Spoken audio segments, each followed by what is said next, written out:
time for all ages.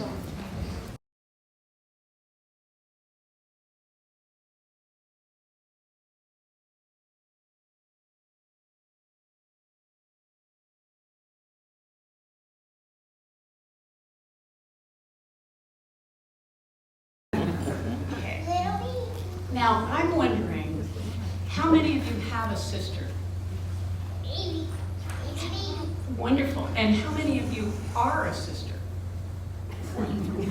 How many of you have a brother? Whoa. How many of you are a brother? Oh, excellent, excellent. I'm super big in my house. Whoa. I have two sisters, and they're both older than I am. And when I was growing up, I thought they were wonderful. I still think they are. You can see them up there. My mother had two sisters.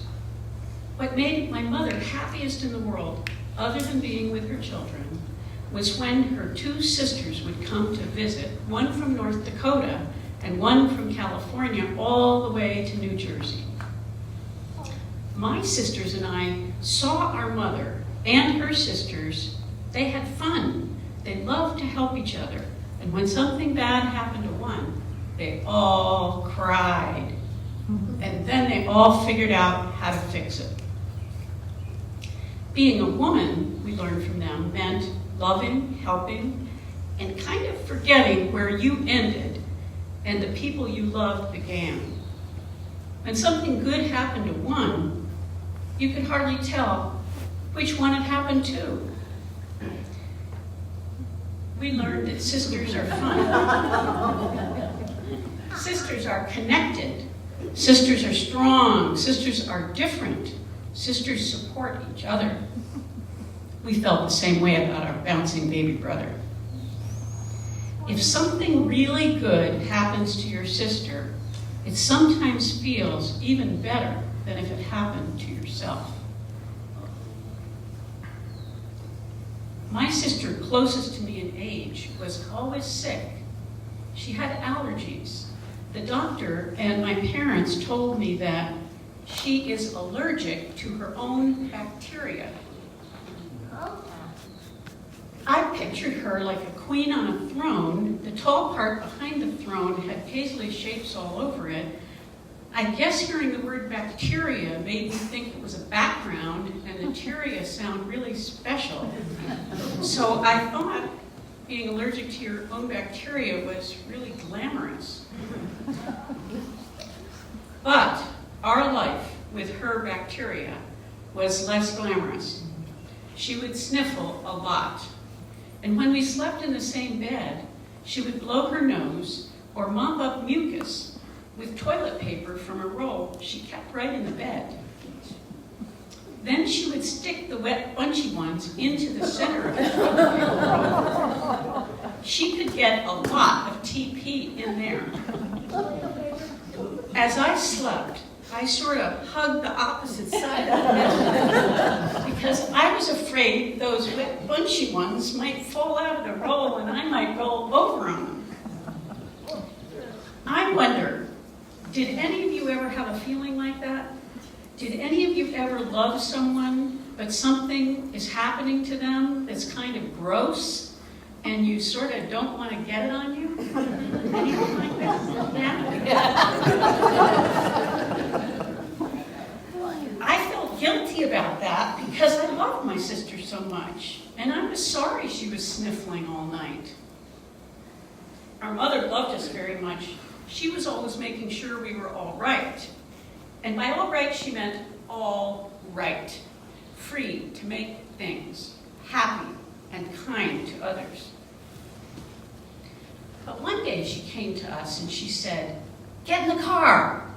We all got in. Our very pretty oldest 10-year-old sister, our very kind, sniffly 8-year-old second sister, me, the little sassy 6-year-old sister, and our 3-year-old beloved bouncing brother. Our second sister had taken a test in school. The teacher said she had to go to a lower class because she had not done well on the test. My mother thought this was a mistake because she knew our sniffly sister was darn smart. Mother was not so sure about that school. So Mother drove us to the school, and she looked at our oldest pretty sister and said, "Watch these kids." Pretty sister was good at that. She was much, much stricter than our mother. Mother swept into the school with second sister just behind her.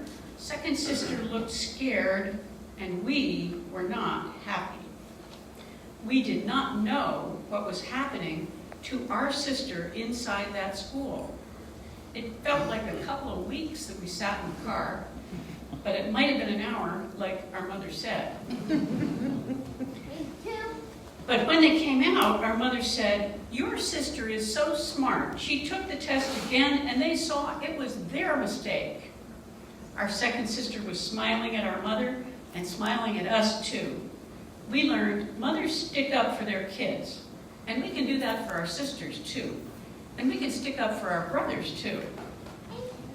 A couple of years later, I went to school on a bus.